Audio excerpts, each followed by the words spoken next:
Welcome to the Trying to Be Better podcast with Joel and Steve.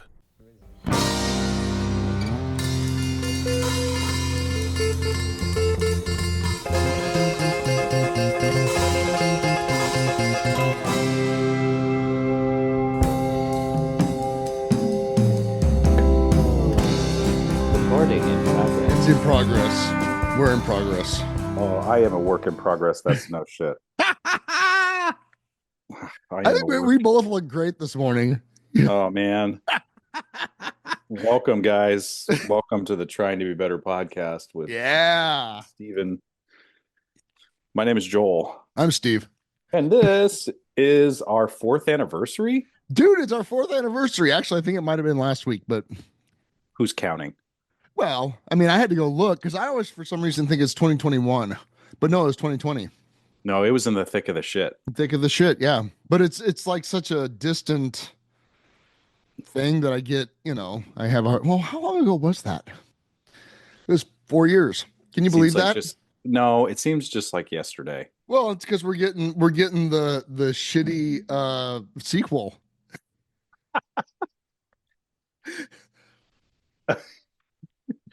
The return. Yeah. Mm-hmm. Oh, yeah. Have we? So, if 4 years, this is like one of my longest relationships. It really, yeah. With all of you. Right. For real. You lucky This time devils. the pandemic's going to be something we actually eradicated, like polio, though. Right. I know. Isn't that great? Make polio great again. Steve, I didn't think I had the juice this morning, and then you hit record and start. See, the magic just happens. It just is. It's like riding. It's like riding a magic bicycle. Yeah, for two. It's like the magic tandem bicycle. It's a tandem bicycle for two. Actually, it's so many more seats than that because we get to bring everybody along. Who's out there riding a tandem bicycle and enjoying it? I actually know a couple that have a tandem bicycle, and they call it their marriage accelerator. Towards divorce? Well, I don't. Whatever direction it's heading, because you have to communicate. Kirsten and I struggle moving a table across the room. I can't imagine riding a bicycle at the same time. That's why it's called the marriage accelerator. Wow. That's I'm impressed. Right. Plus, I'm not going to ride a tandem bicycle with you. No, fuck that. I mean, just I love you, but I don't. I need my own bike. Who gets the business end of the ass? You know what I mean? Who gets the ass? I just want to steer. That's the problem, is that I don't want you to. We're better on our own bicycles. Did you see 100%? Did you see how I diverted the conversation? Yeah, that was really slick. Thank you. Yeah. I'm feeling raunchy today. Just today. Well, happy 4-year anniversary. What's anniversary? What's the gift? What's the 4 4 year? years. You'll get nothing and like it. Coal. Yeah, pretty much. I'm feeling especially raunchy today because Kirsten and Kenzie, our friend Kenzie, and I drove up to Omaha to the Orpheum Theater to see a drag queen Christmas, the 10th anniversary tour. And it was as raunchy as you think it's going to be, but the production value of this is amazing. Really? And is it like Broadway Roadshow? Kinda. Like Hamilton? Yeah. Wow. It was great. I mean, right. It was sort of a, uniform set so that all the shenanigans could happen on it. But there were sparks and snowflakes and all kinds of stuff. And my favorite, oh my God, I'm going to forget the queen's name, but basically is a drag clown. And she was fantastic. She had this whole suit and did a whole thing with Hanky the Christmas Pooh from South Park. It was delightful. A blast from the past. And then her second act was she did this whole thing of, she had a fat Santa suit, and as if Santa was feeling left out and decided to open some presents, and the presents he opened were the lingerie that the husband in the house was giving his wife, and so Santa put it on. Oh my God. It was awesome. That was my favorite. Did you laugh till you cried? I didn't laugh till I cried, but I was like, that's entertainment. Because the Christmas Pooh one, she came out she had like anatomical oversized things as Hanky the Christmas Pooh's wife, and she climbed out of this insanely large inflatable toilet that she wore on stage. Okay. It was the best. All right. Okay. I mean, everything else was, these are all like performers from RuPaul's Drag Race. Like these are the best, right? These queens are amazing. Yeah. But I kind of gravitated towards the Christmas brown. Pooh. Yeah. The Christmas Pooh, the weird. And so well, that's delightful. It was lovely. It really did set the tone for my holiday season. I was like, perfect. This is the Christmas show I want. You know what I mean? This is what makes sense. This is needed, and sometimes there's a show. Sometimes there's a show. Yeah. And if anybody has any opportunity to see the touring drag queen Christmas tour, I highly recommend it. You heard it here first, folks. Well, maybe not packed. First, it was great. Yeah, I love that. Mm-hmm. I went and saw Wicked with the girls last night. Oh, the movie. Mm-hmm. How was it? Have you seen the I saw the play at the Orpheum, actually. Okay. Many moons ago, but yeah, it was great. It's great. It's got a lot of really heavy, currently undertones. Mm-hmm.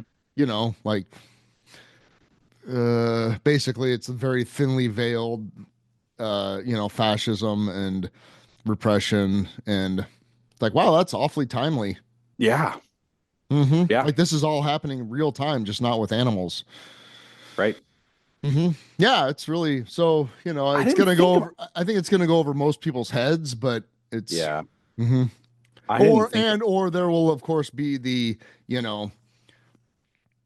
talking heads talking about how it's it's just the liberal media, blah blah blah, attacking us. They're attacking Christmas. The Hollywood elite. Yeah. Mm-hmm. Talking about things like maybe not imprisoning people that think differently than you. Yeah. Or the continuing to suppress somebody that has just a literal skin color difference. Right. Yeah. Like that whole like on the nose storyline is there's a few levels happening there. Yeah, of course. Oh yeah. Right. Mm-hmm. But yeah, it's all very timely, and of course, it's a Hollywood special effects spectacular, although it is kind of similar to the Barbie movie thing where a lot of what you see was actually there. It wasn't CGI. Oh, really? Mm-hmm. That's cool because the stage, like the scenic design of that and the spectacle in the stage production is really wonderful. One of the queens last night did, Defying Gravity as one of their songs, and they didn't do the whole, they didn't lift her in the air, which I was like, yeah, I'm glad they didn't try to do that because that's a whole other ball of wax. But that's like, that whole the going in and out of Oz and all of that on stage is really cool. That's really cool that they actually made some sets. Yeah, to me it I think that's starting with Barbie, but then coming back to this, it feels like they're going back to sort of analog. Mm-hmm. Like we've done the CGI thing to death. Let's see what we can do with sets. And it's like, I think the CGI thing, it's like when used strategically really is beautiful, but if it's just used only, it's kind of a lot. You can see through you kind of inherently know that it's not real. It's like theatrical productions, I think, are getting away. There was a time, and I think there is, I don't know if that's still true. It's just cheaper to make projections, right? As sort of backdrops. Mm-hmm. Yeah. But the shows that handle like projections and video in tandem with actual scenic elements really are elegant. Like I'm thinking of Dear Evan Hansen. I think does that really kind of beautifully. Like it integrates video and projection, but doesn't overly rely on it, you know? Sure. Well, not So like using that technology. Right. I'm just going to repeat what you said. Never mind. But you can parrot me if you want. damn it. Well then, if it's just being done to say, look what we can do, that Yeah. is a little. It's kind of, and it's like, okay, yeah, that looks great. How It's does like that move? it takes away Like it's like listening to a guitar shredder. yeah. Yeah, great. That was really amazing that you did that. Okay, well, I'm gonna. Steve Vai versus Buddy Guy or Yeah, something. You yeah, know what yeah, I mean? yeah, yeah, yeah. Yeah. Similar. You get we get it. We're You thinking get it. You we're get on it. the you get it. We're on the same page here. Well, I think of like the Disney movies that they just decided to redo all of the classic 2D animation in like computer generated Yeah, animation, and it's like, did we need that? Because it's like you lost. I mean, it's kind of visually stunning and the story's there, but yeah. you didn't. You just Nobody regurgitate. nobody Nobody, needed that. nobody fucking needed that. Like Well, you you guys know who have it. needed it? The shareholders. The shareholders needed it. The shareholders needed it. Yeah, we have That's this. why those things exist. So it's like, but Disney has more money than God and Satan combined, and they can like, it's whatever happened to new stories. You know what I mean? Like And there's no money in that. I know. Well, I mean, there Broadway are has new stories. They're playing at the Reitman Ross Film Theater. exactly. Yeah, Mhm. yeah. Well, Broadway has the same issue. Right. It's like, well, maybe So we should. does live performance. I mean, if Yep. you want to make money as a local or regional band, you play covers. Yeah. Mhm. It's just so we're gonna just get this lateralization, homogenized What do you art mean gonna eventually. get? It's already. I mean, It's already that's why people like Darren Keene, our friend and past guest, and yes. the folks like that are out there on the edge are so important. Support your local weirdos. Totally support your Yeah. local weirdos. Mhm. Hmm. Yeah. Okay. Well, Hmm. you heard it. You heard it here, guys. Support your local weirdos. That's it. Because they're the ones that are actually going to be important until they Especially. get imprisoned. Oh. I'm just saying. Yeah, I know. Yeah. Yeah. So what have we learned in 4 years? Apparently not much. We've learned Not a lot. we've Apparently. learned that we're uh we get a kick out of talking to each other, whether anybody's Yes. listening or not. Yes. We support each other through thick and thin. Oh, you're talking about us too. What have No, we no, learned? no. Well, the podcast too, I guess. Yeah. I don't know. I feel like we've been through a lot. Yeah. Like really in 4 years, we've been through a lot. Holy shit. Mm-hmm. Yeah, oh God, yeah. And for the record, I appreciate your friendship through all of this. Mm-hmm. Yeah, and I will go on public record saying I appreciate your friendship too, Steve. Oh, I do. Well, I think about what was going on in each other's lives personally when this thing started, and there's been a few roads. There's since. been a lot of water under the bridge. Yeah. And a few chickens. Oh. I was dogless and then I had a dog. I was chickenless and then I got chickens. And then you don't have chickens anymore. I don't have chickens anymore. I miss the chickens a lot, actually. If I could have them on my balcony, I would. What's the rules on that? Did you check the fine print? I don't think I can have chickens. I think people would complain about that. Well, that sucks. It does suck. Can you get like a robot chicken? I don't want a robot chicken. I got cats. That might be fun for them. That's true. They make all kinds of you're going to be shocked by this, but my Instagram feed is inundated with cat toy ads. Oh yeah. Mm-hmm. Yep. And there's some really cool ones out there.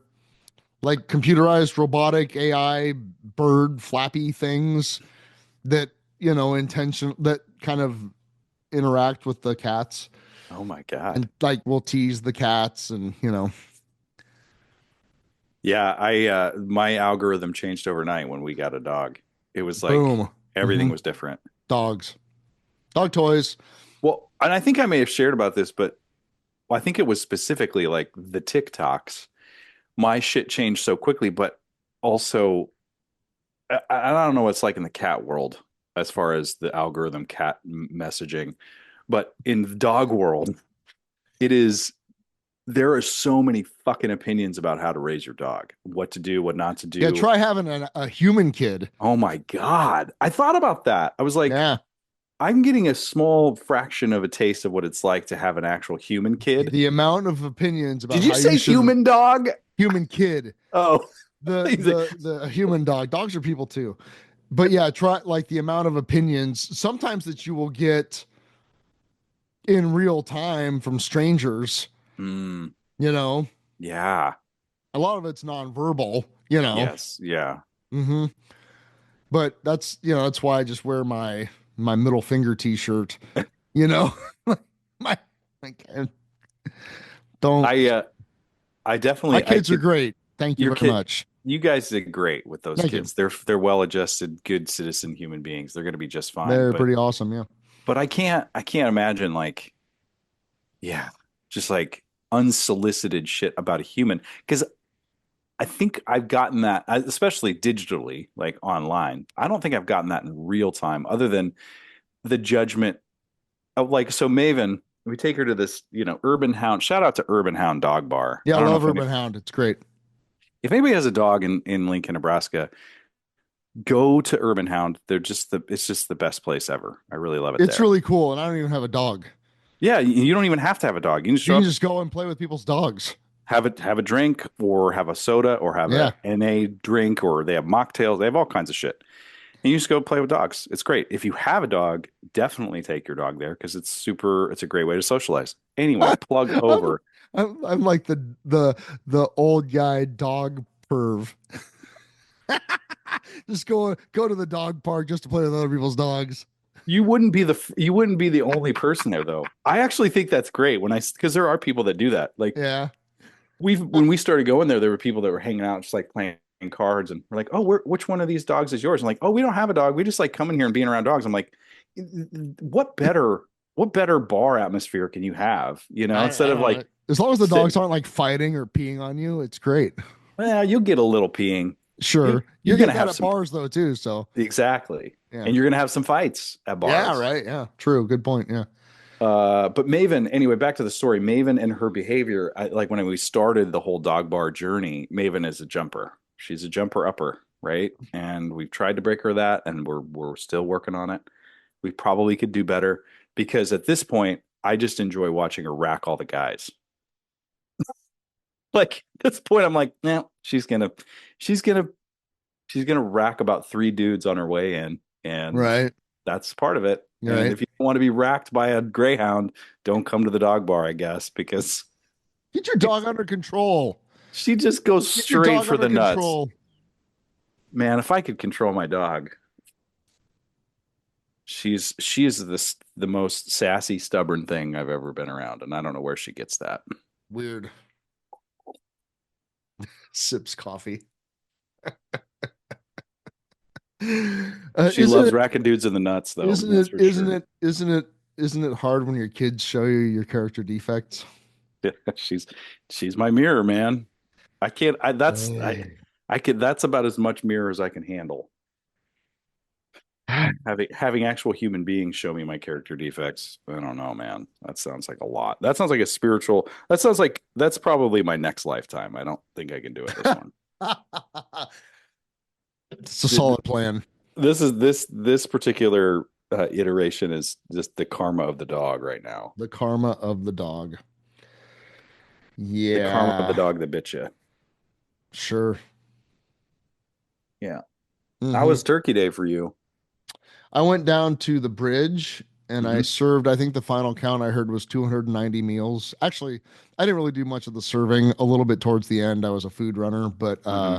I mostly was there to help clean up after because Nice. that's people kind of tend to leave after dessert. Yeah. But no, it was great. A lot of fellowship, saw some old friends. It was nice. And then I watched Once Upon a Time in Hollywood. Oh God, so good. I hadn't seen it, and I went into it thinking, well, I'll give this a shot, Yeah. Yeah. And I watched it in two parts. I watched the first part in the morning, and then I went down to the bridge and did that, Hmm. and then came back and finished it. While I was at the bridge, a few people said, like, oh, the ending. I'm like, don't say another word. No Yeah. words. Stop talking. Yeah. And they were right. Yeah.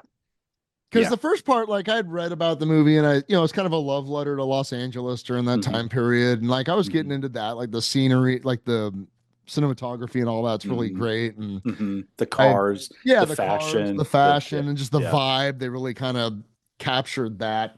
Hmm. But that final scene's really something. Oh boy. That's like 2.5 minutes of just like, oh my god, Yeah, it's like, and also like just the choice of Tarantino to sort of just rewrite that for him, yep, like just yep. like What could have happened? what could have happened. Yeah. Hmm. Yeah. Yeah, that was really, and Brad Pitt was great. When he's standing there pointing his finger at the guy with the, are you real? Yeah. Like, I was dying laughing. That was Yeah. so, I'm like, I get that. Hmm. Hmm. Hmm. Hmm. Yeah, it's a good Mm. movie. Yeah. Have you Yeah. seen Have you seen Inglorious Bastards? I feel like I have when it came out, but I haven't seen it. I kind of, I don't know. I've gotten this, like, I don't do. I say this and then I watch it and I'm like, that was amazing, but like just violence. oh, Like I don't want to see any. I don't know. well, you watched Once Upon a Time in Hollywood, so I I think did, you and that last scene was pretty intense. But it also had the Tarantino twist of it being hilarious, yeah, yeah, yeah. Right. right? Right. He's very good at that. He's so good at that. He's very good at, like, oh my Oh, god, that was that, I just that think of bloody pulp that used to be a face. oh my God, the fucking um oh my God, which one am I thinking of? Reservoir Dogs. Yes. Uh-huh. And how Clowns fucking to the left of me, jokers to my right. the fucking gratuitousness, and you're like you have no other choice but to laugh at how insane it is. I can't. The scene with the ear. I can't. I can't. I saw it once. I can't do it again.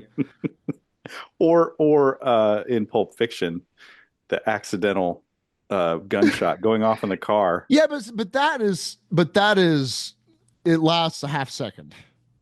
True. True. You know what I'm saying? And Yeah. then it's just the aftermath, like a race car in the red, like a race car. Are you a brain detail, motherfucker? Oh. That used to be such a quotable movie. You really have to be careful what you quote in that movie now. I feel Which, like Pulp Fiction. yeah, Huh. yeah. I suppose, but There's some things. even at the time, it was like, whoa, they said that. Yep, yep. They're They, saying that. they said that. Okay, all right, okay. Bring out the gimp. I don't think Buddy Holly is much of a waiter.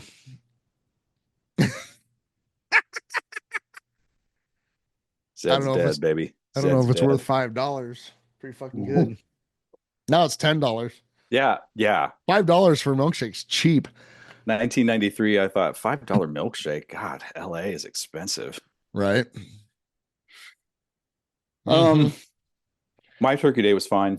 It was great. It was great. That's it. Well, I'm That's glad. that's all I wanted it to be. It was just fine. Yeah, It was good. that's awesome. Yeah, it was good. Got to see some family I haven't seen in a long time, which was nice. Hmm. Yeah. I Yeah. mean, for you made it through round one. Round one. Round one. That's good. I practiced that and means I can I can rise to the occasion the next time I'm put in a Love it. situation, you know? I love it. Yeah. That does seem to be the challenge, Yeah. the task, the There was one moment where I'm like, just watch the football and eat the cookies. Just watch the football and eat the eat the cookies. Don't get That's all engaged. that's Don't all you have to engage. do. That's all you got to do. You're gonna go home. You're gonna watch the football. You're gonna eat the cookies. That's all you're gonna You're do. gonna do. Mm-hmm. Yeah. Mm-hmm. Yeah. So that was nice. That was Yeah. nice. I've had this whole week off, man. So it's like this is the really the way life should be. You Oddly know? enough, I feel that. I've had Yeah. this whole week off too.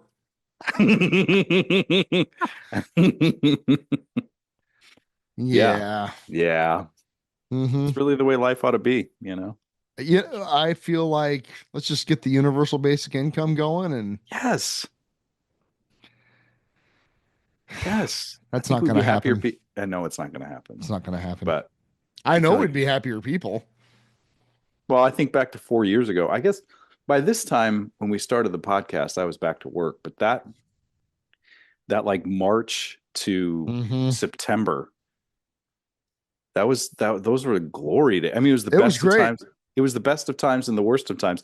You'd turn on TV and you'd see, you know, cooler trucks full of bodies in places, and then you'd Yeah, be like, "Well, I'm gonna go ride my bike and wait to die, I guess, because that's there's right. nobody's coming to save us. So I'm just gonna enjoy the last few months of my life." And that's like Right. literally how I felt. Like, Mm-hmm. well, this is the end of the world, and I'm good. Yeah, it's the end of the world as we know it, and I feel Hmm. fine. Hmm. Mm-hmm. Yeah. Yeah, that's the. I know I've said this before, but there was a meme or something that just said, somehow we're in this weird place where we're watching the apocalypse happen, but still have to go to work. Yes. Yes. Like, Yep. that doesn't seem right. I feel No. like we should have one or the other, and yet Yeah. here we are. Here we are. Yeah, Yeah. I'm gonna have to fill out assessment reports while the world burns. right. It seems kind of silly. Go to recruiting events while the world is ending. Right. Great. Okay. This is fun. Yeah. But see, I think that's where reading things like Vonnegut helps. 100%. Just okay, this is the most absurd, insane duality. Yep. Okay, all right, Yeah. yeah, I can wrap my brain or unwrap my brain around this. I can become unstuck in reality. Yes. Yes. Yes. Best I, Uh, I'd like to have a reasonable existence. Sorry, best I can do is denial and disassociation. well, I mean, if I'm thinking of Slaughterhouse-5 and just like being stuck in a horrific war zone, but also communicating with, alien dimensional beings. Yeah. Like, it's like, yeah, that absolutely is so absurd. It makes total sense. Mm-hmm. What's the other one? Well, Cat's Cradle. I Cat's I Cradle haven't is read good. that one. I've read Breakfast of Champions and Sirens of Titan. Sirens of Titan. Yeah. Mm-hmm. Cat's Cradle is Galapagos is good too. But Slaughterhouse-5 and Breakfast of Champions will always be my two favorite. But Cat's Cradle is All right right, up I'll have there. to read that. Yeah, Timequake is good too. That was like one of his later ones. That's really kind of hard to follow and unhinged. I read that. I read that later in my Vonnegut life. I read a Hmm. lot of Vonnegut in high school, and I read That Timequake. explains a Like, lot. dude, I was sucking down Vonnegut books like no other in high school. It was Breakfast of Champions first, and then I don't. But that's actually not accurate. I think I read Slaughterhouse-5 way later Mm. because I read a bunch of other ones. But then I was getting, I think it was like I read three books, I think in back to back in like my junior or senior year of high school that changed the trajectory. Four books.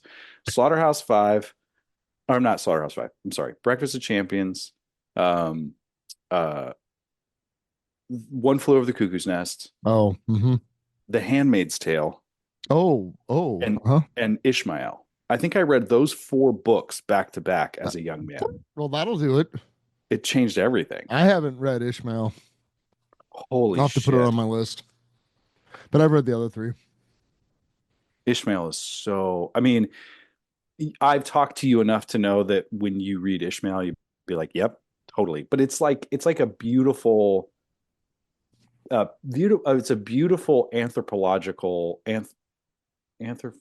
anthropological story, and like cultural story in a really interesting narrative. The way in which they present the information is so elegant that it's not plausible, right? It's a human being talking to a gorilla, a caged gorilla, but the caged gorilla knows more than anybody knows, right? And so I'd vote for that gorilla. Oh, yeah, Ishmael for president. I mean, Right. come on.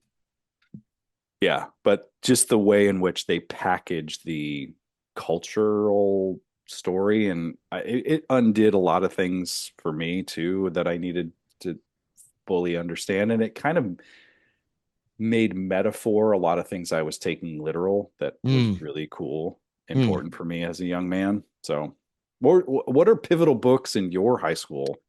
Well, I didn't days? read in high school necessarily. Mad Magazine? Yeah, a lot of Mad Magazine. Actually, that's kind of legit. Actually, For real. Hitchhiker's Guide to the Galaxy. Mm-hmm.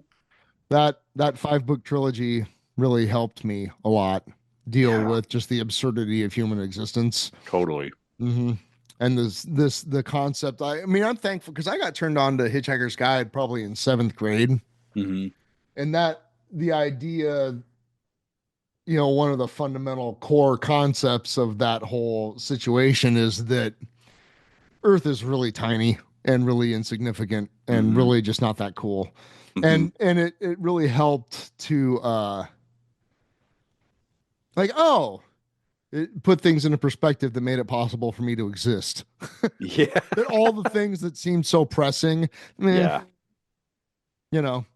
I didn't get to Hitchhiker's Guide until I moved back from LA the first time after the breakup and all that. Oh yeah. I think my brother had some books lying around. I'm like, I should read these. And so I read through the first 3 just like nothing. Right.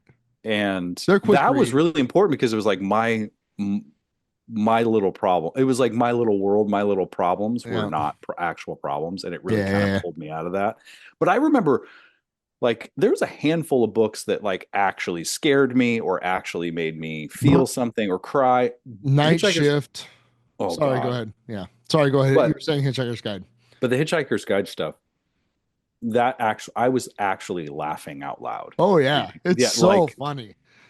Dude. It's so funny. One of my favorite, this is kind of a spoiler, but doesn't matter. Towards the end of the series, the protagonists, the main characters, they actually are on their way to see the message, right? Like the meaning of like the big message. And it's kind of like the Holy Grail, Right. But they're trudging across this path, and as they can tell they're starting to get closer because there's the merch kiosks selling t-shirts, like you're almost for the there. Message. Yeah, you're almost there. Congratulations, And they're trudging and they're thirsty and it's just horrible, and they come over the crest of the thing and around the bend, and they see in 50-foot high flaming letters the following sentence: we apologize for the inconvenience.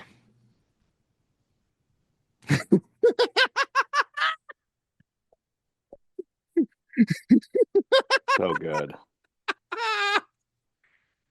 Like and I feel like that's more than most people get. At least they got an apology. Yeah.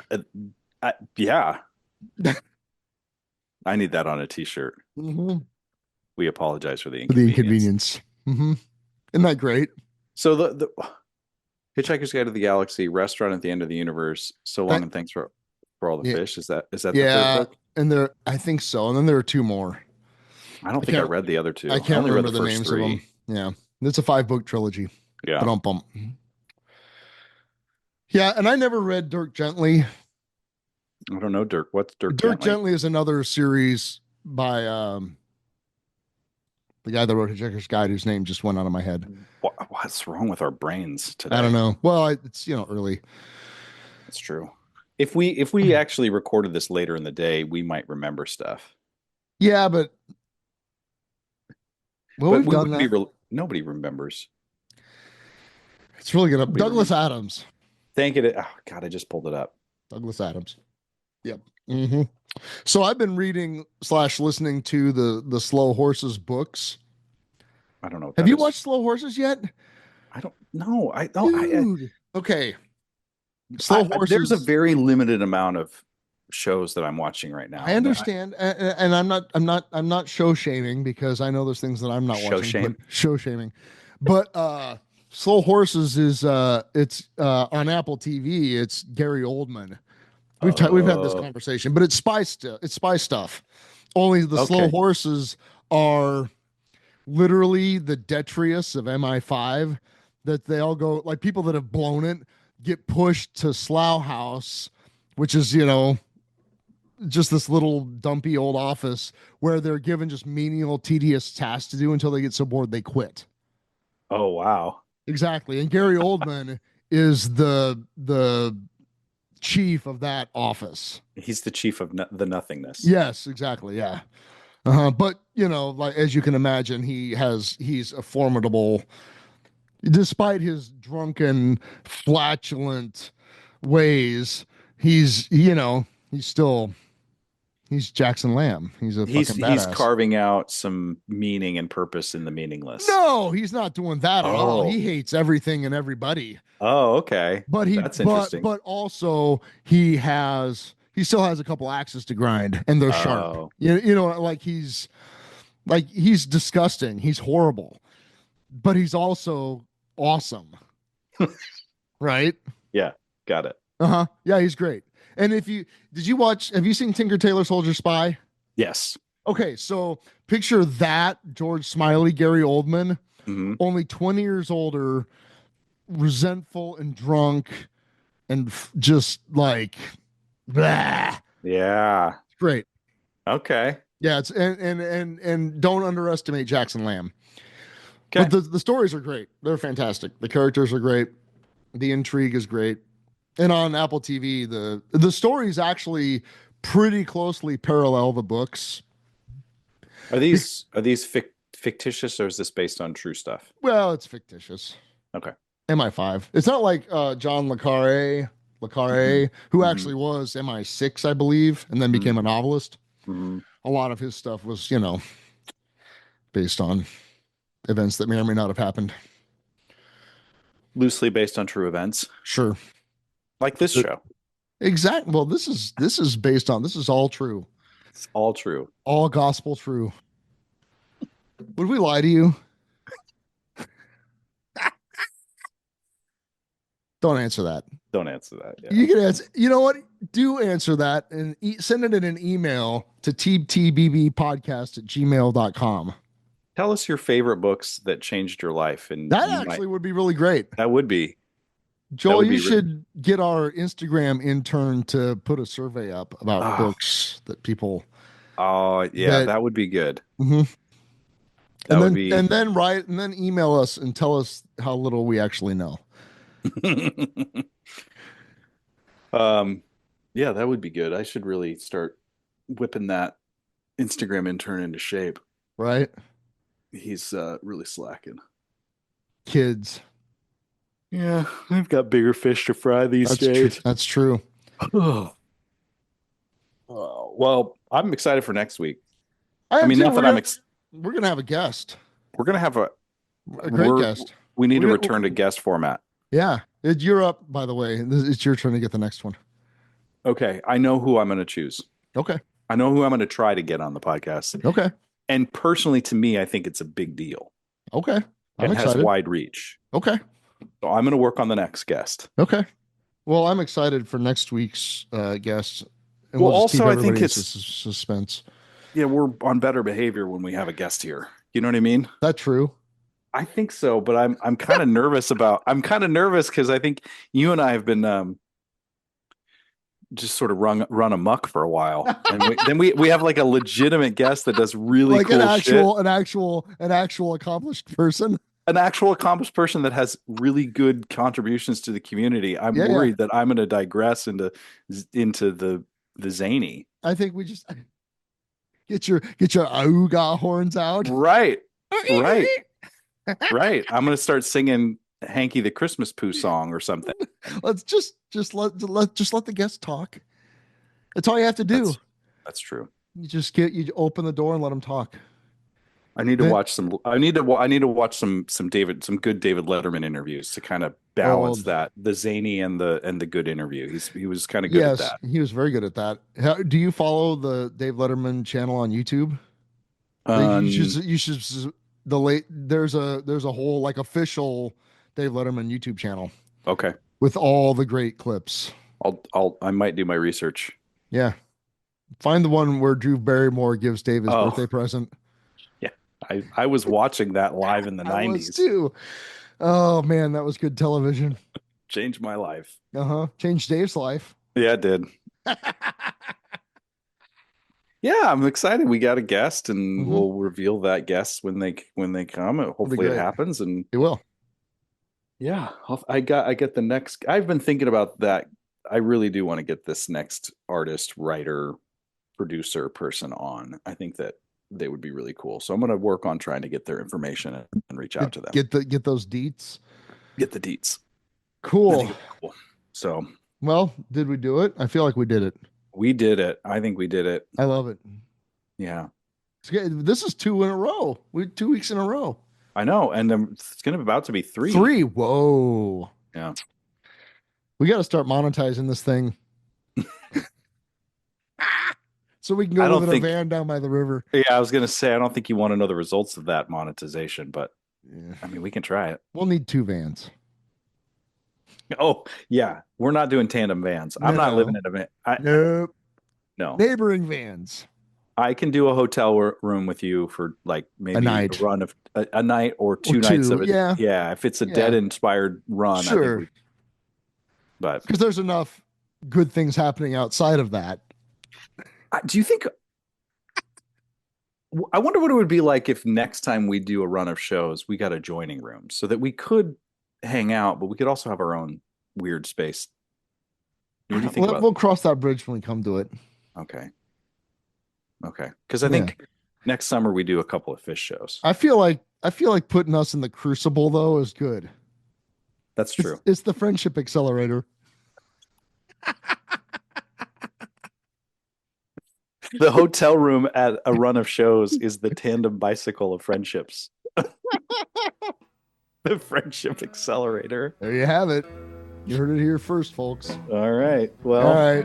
Enjoy your nice little Sunday. Have a nice little Sunday, Steve. All right. Later. Bye.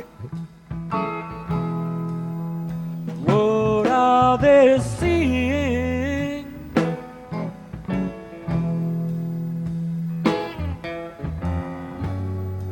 When they look in each other's eyes, what are they feeling when they see each other smile? Is it a love I've never known, or an emotion that I've outgrown? Did I take a wrong turning on life's winding road? Won't someone help me find the right way to go? My life needs some direction, alteration in direction. Won't someone stand by me as I fall, as I fall in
experience, not for beggars but kings. You have found it. Please help me along. I'm a man. I'm a man. I'm not made out of stone. My needs, they are simple. I don't want anything,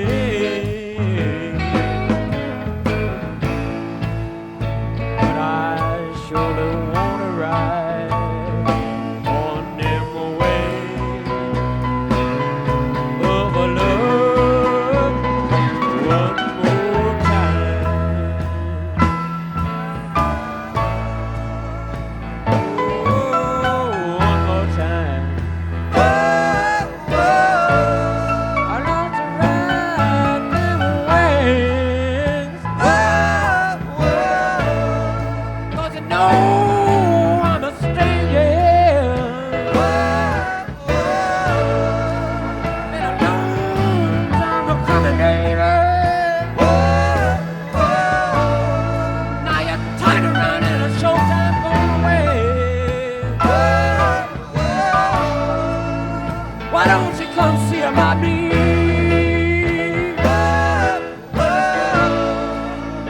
All I need is a little companionship.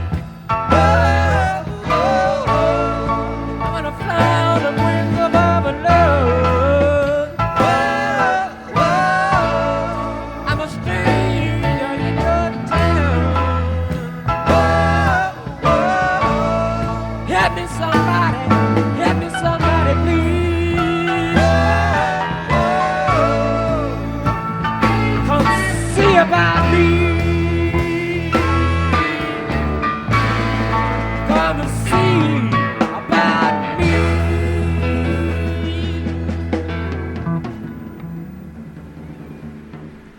Don't forget, toot your hooter.